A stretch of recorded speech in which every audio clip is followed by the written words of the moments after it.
vai ser o nosso palestrante, é o nosso amigo, o nosso irmão de fé, André Zola, e falará sobre o tema Pedis e obtereis do Evangelho segundo o Espiritismo.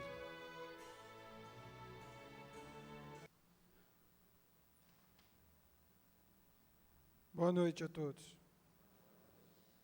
Passaram bem a semana?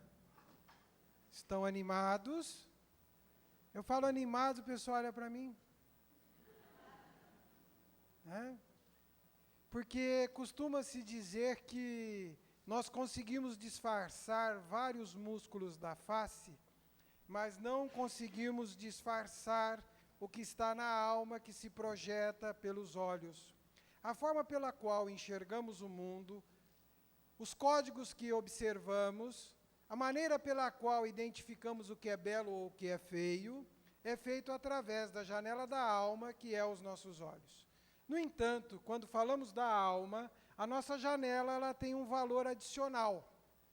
Ela consegue nos projetar, nos dar a entender. Então, quando conversar com alguém, eu sugiro, ainda mais se for naquela época de enamorados, que um olha para o outro e fala assim, eu te amo, sem você a minha vida tigela, aquelas coisas assim, você olha bem no olho para ver se ele está falando a verdade, ou se ele está só te contando historinha, tá certo?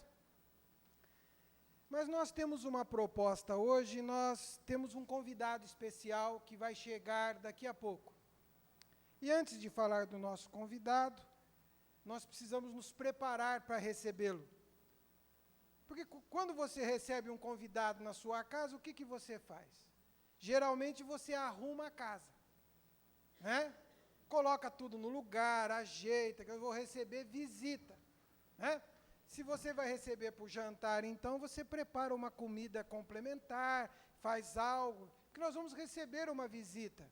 E essa visita precisa encontrar em nosso lar um ambiente adequado, até porque a gente gosta de mostrar para os outros como a gente é organizado, como a gente é certinho, né? Nós temos uma necessidade muito grande de aparências. Ou não? A gente gosta de uma aparência, né? Especialmente as mulheres. Outro dia eu escutei um estudo de psicólogos que a mulher não se veste bem para os homens. O senhor sabia disso? Ela se veste bem para outra mulher olhar e falar, nossa, como você está, olha que coisa maravilhosa, né? Mas voltamos ao nosso convidado. Esse convidado, ele tem por satisfação nas suas ações, por alegria nos atender. Ele faz questão de nos atender. Se esforça, se esmera por nos atender.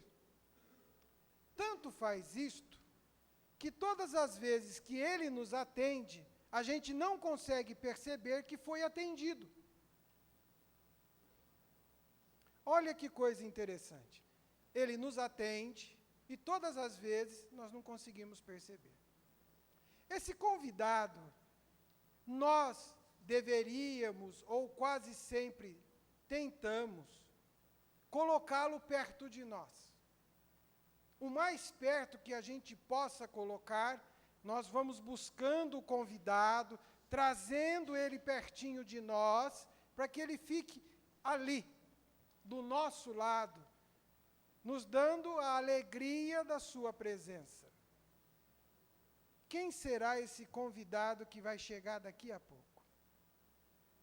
Como será que ele é? Esse convidado, ele passou por aqui, que temos informação, há mais de 2000 anos. Conversava conosco de um jeito diferente, respeitava a nossa condição de espíritos imaturos, entendia-nos e falava-nos por parábolas. E por falar por parábolas, nos dava a condição de nós entendermos como queríamos, da forma que queríamos, e do jeito que fôssemos capazes de entendê-lo. Esse convidado, ele é tão importante e ele tem um manancial tão grande que ele consegue dividir a humanidade antes dele e depois dele. No entanto, esse convidado hoje, que vai chegar daqui a pouco, está esperando algumas coisas da nossa parte, para que ele possa permanecer conosco. O que será que esse convidado espera para permanecer conosco? Quais são as suas exigências?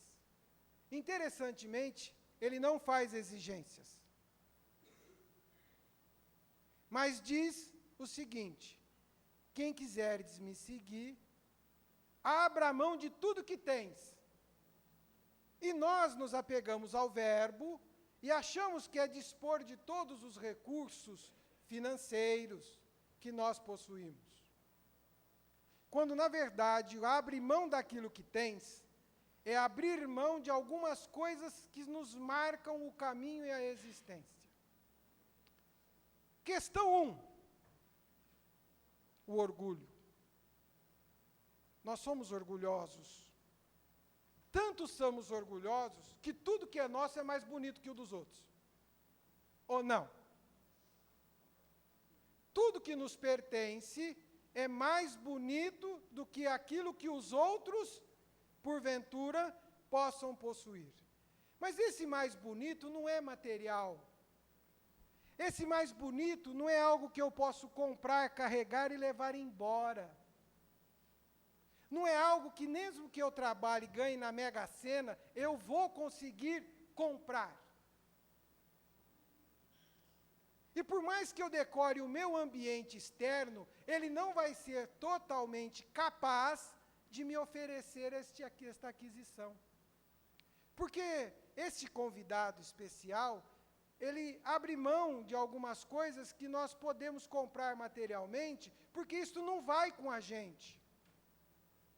Não fica conosco. O que ele pede que a gente abra a mão também é do nosso egoísmo. Nós agimos sem perceber, de forma egoística. Queremos passar na frente na fila, queremos chegar primeiro, queremos.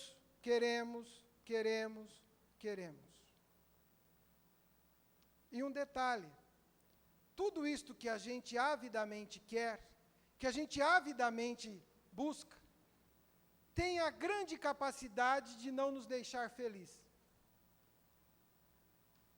Por quê? Novamente, fica uma brecha aberta. É mais ou menos como aquela criança que insiste com o pai e com a mãe. Eu quero. Quando ele tem, ele pega e joga do lado. E por que ele faz isto? Por algo natural nosso, que tudo aquilo que a gente conquista, sem ter que se esforçar, sem ter que trabalhar, sem ter que se dedicar, a gente abre mão rápido. E tudo aquilo que perde o seu encanto, perde o seu encanto. Diante disto, nós estamos prestes a lidar com um convidado que não escreveu uma linha, mas ele foi capaz de anotar tudo. Aonde? Aonde está escrito o que ele escreveu?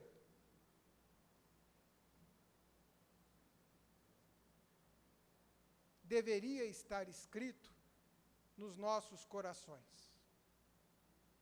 Deveria estar escrito nas fibras mais íntimas, por onde o nosso chakra, que tem um movimento invertido, age, que é o nosso coração. Por que eu falo do coração e não falo da consciência e não falo da razão? Porque nós somos capazes, pelo estudo, pela pesquisa, pelo conhecimento, pelo esforço da leitura, conseguir conquistar inúmeras informações, inúmeros conhecimentos, que nos darão a condição de tirar nota 10. Seremos capazes de responder qual versículo, qual parágrafo, qual item em que Jesus, porventura, tenha dito esta ou aquela parábola. Mas, no entanto, nós não somos capazes de sentir Jesus. E por que nós não somos capazes de sentir Jesus? Porque isto está dentro de nós. Porque sentir representa agir naturalmente, sem que a gente tenha que pensar para fazer. Sentir representa, não é aquela emoção de que você escuta algo, mas é algo que você sente por natureza. É mais ou menos assim. Quando nós éramos estudantes e começamos a seguir na escola, nós fomos chamados a aprender matemática. E aí o professor, do primeiro, do segundo, eu não sei mais como é, te deu a tabuada. Eu nem sei se é assim ainda hoje, porque eu aprendi no caminho suave. Quem aqui aprendeu no caminho suave? Quantos jovens tem aqui, né? Que maravilha, hein? Quantas pessoas aprenderam no caminho suave? A de abelha, é isso ainda? E de igreja, né? E de elefante. Olha só que coisa chique, né? Tanto aprendemos esse código que nos ensinou a escrever, que hoje a gente escreve A sem pensar em qual é o A. E nós aprendemos tabuada. Quem aprendeu tabuada com palito de sorvete? Olha só, 2 vezes 2, olha quanta gente antiga. 2 vezes 2, hoje alguém pergunta para você quanto que é 4 vezes 4, você responde automaticamente, 16. Né? Porque aquilo está lá dentro, é parte natural do seu conhecimento. E ele sai sem que você pense. É como andar de bicicleta. Você sobe na bicicleta, anda de bicicleta e não precisa pensar para andar de bicicleta. A nossa grande limitação quando se trata de Jesus é que nós aprendemos muito sobre Jesus. Estamos aqui nos domingos, vamos a outras crenças, escutamos programas, e tudo isso nos faz lembrar de Jesus. Só que não está dentro. Não está aqui dentro. Porque as nossas manifestações exteriores nos dão mostras cabais de como isto não está dentro de nós. E por isto não está dentro de nós, e sabendo desta condição que iríamos ter de não entender muito, Jesus vai no capítulo 29 do Evangelho segundo o Espiritismo para nós, mais Mateus, capítulo 27º, mais Mateus, capítulo 6, itens de 5 a 8, e escreve. Nos faz um convite. Por quê? Quando é que a gente corre para Jesus? Quando é que a gente corre para Deus? Que hora que você corre?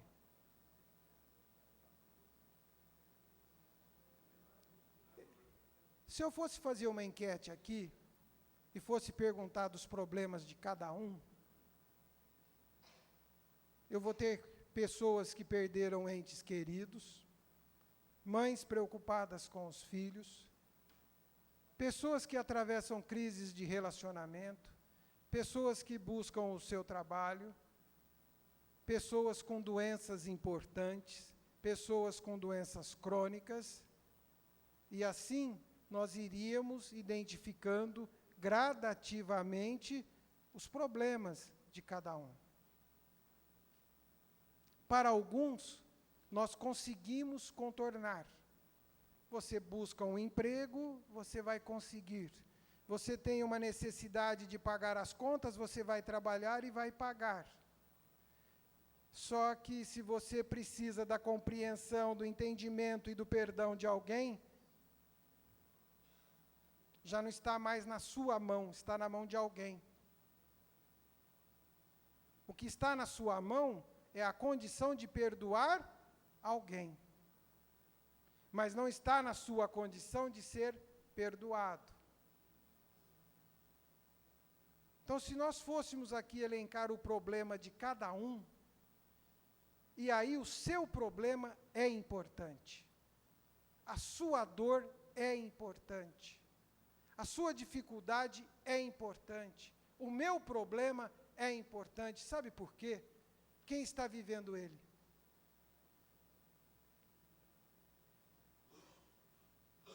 É você.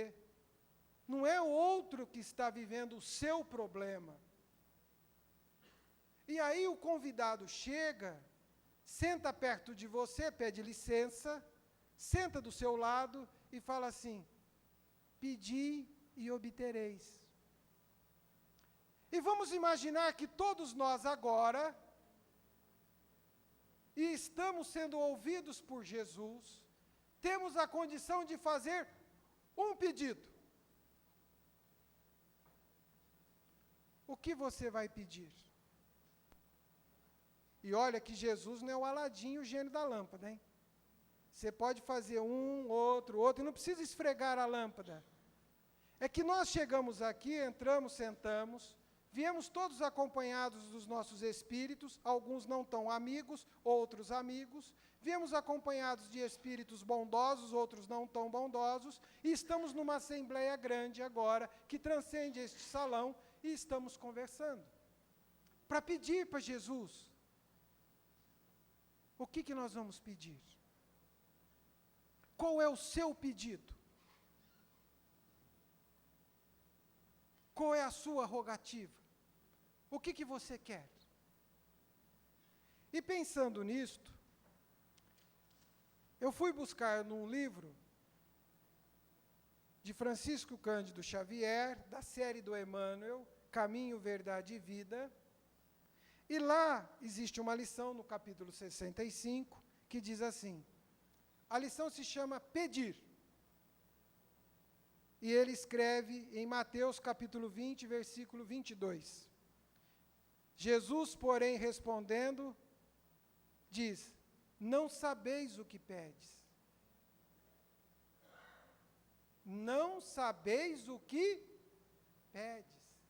Por que será que Jesus usa deste argumento? Porque nós, da nossa natureza, quando nós vamos pedir algo, nós às vezes não medimos as consequências do que estamos pedindo. Não paramos para refletir quais são as consequências naturais dos nossos pedidos. O quanto isto pode interferir dentro de cada um de nós. O quanto isto pode nos afetar. O quanto isto pode alterar as nossas condutas, alterar os nossos roteiros, alterar os nossos caminhos. Então, para pedir, nós precisamos aprender o que pedir. E a chance nós temos hoje aqui de pedir. Nós temos a chance de fazer um pedido para Jesus. Qual é o nosso pedido? O quanto Ele, ao nos atender, nós iremos nos sentir bem. Nós iremos nos sentir melhor. E não é só isso. O quanto a nossa melhora será capaz de promover a melhora do outro. Porque às vezes nós vamos pedir com exclusividade para nós, para o nosso interesse, para a nossa necessidade imediata, como se fôssemos ganhar um troféu, como se fôssemos fazer uma conquista. E o que nós vamos fazer com isso? O que será que isto irá nos proporcionar? Então, quando pedir, e eu vou sugerir que a gente efetivamente peça. Porque ele disse, pedi e obtereis. E nós presenciamos inúmeras circunstâncias em que a dificuldade física, a dor física, faz com que a gente peça o quê? A saúde, a cura. Podemos conseguir pela fé a nossa cura? Podemos. Vamos conseguir? Não sei. É o melhor?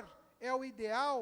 Podemos conseguir, pelo nosso pedido, paz no nosso lar? Podemos. Vamos conseguir? Não sei. Porque independe da ação direta de Jesus, mas depende diretamente de como nós entendemos o Cristo.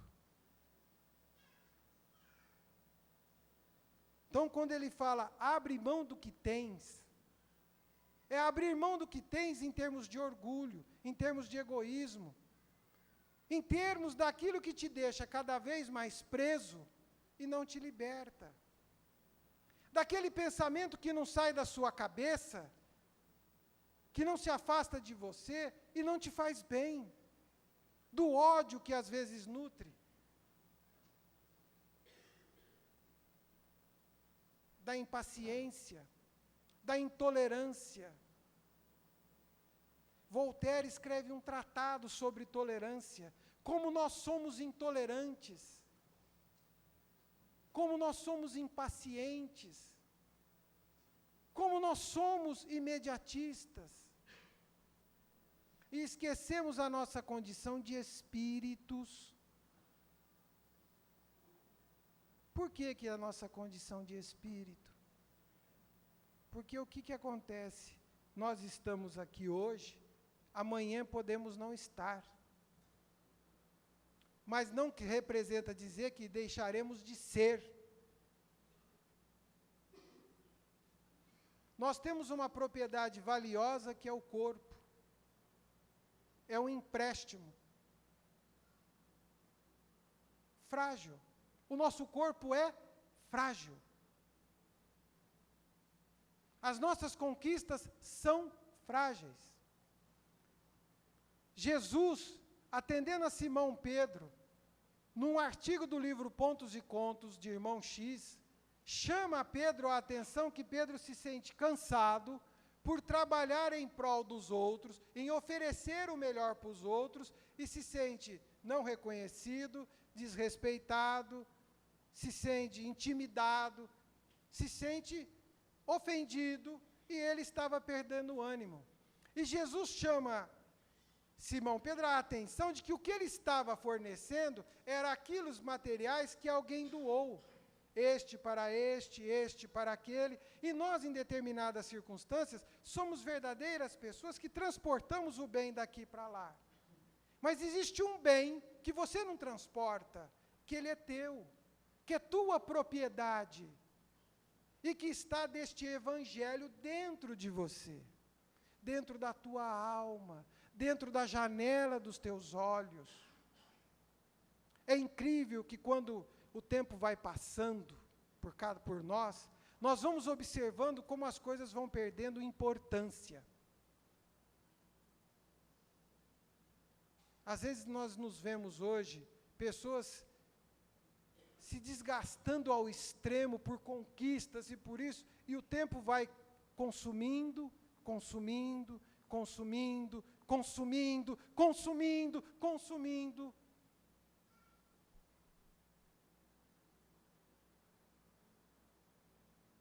E elas ficam só. Por quê?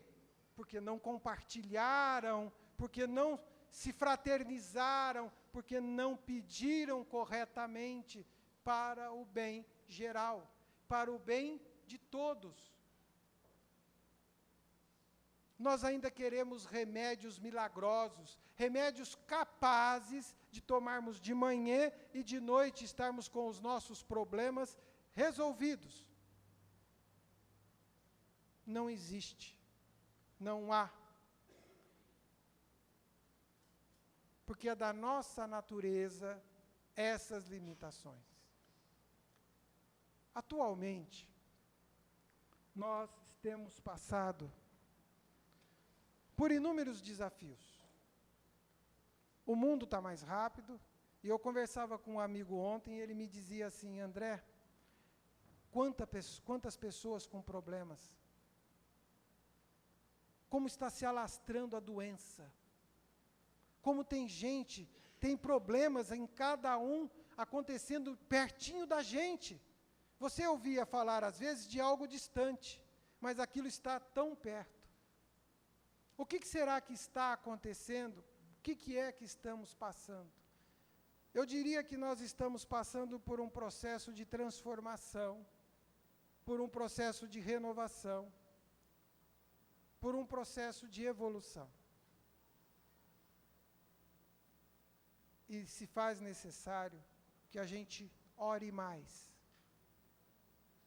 por nós, pelo próximo, pelos ambientes que a gente frequenta, por sair de casa, para que a gente cultive de forma permanente e perene a presença de Jesus nos nossos ambientes. Os climas emocionais, a ambiência psíquica que nós estamos mergulhados, ela é de extrema apreensão. O nosso país tem 13 milhões de desempregados. É um desafio muito grande. Mas se olharmos na Síria, morreram 600.000 crianças. A nossa visão ela é particular de vida, mas se olharmos para a frente do mundo, nós, mundo, atravessamos momentos complicados e complexos. Deixamos o nosso ambiente mental ser constantemente bombardeados. Eu cheguei num lugar outro dia, a pessoa perguntou, e aí, como é que vai? Eu falei, vamos em frente. Isso não quer dizer que não existe problemas, que não tem coisas a serem resolvidas, não tem dificuldades, mas não precisamos ir em frente, ou não? Precisamos ir em frente, precisamos encarar a vida. Então, são situações simples como estas que nos irão fazer, e nos irão ajudar a entender por que Jesus diz assim, venha, quando ele faz a prece, ele fala, Pai nosso que estás nos céus e em toda parte. Não é assim? Santificado seja o seu nome, venha a nós o vosso reino. O reino de Jesus existe. Jesus está aqui, sentado do seu lado, sentado do meu lado, está cuidando do Luiz e cuidando de mim. E espera só que a gente faça a nossa parte, estejamos sentados do lado de Jesus, aonde formos, hoje e sempre.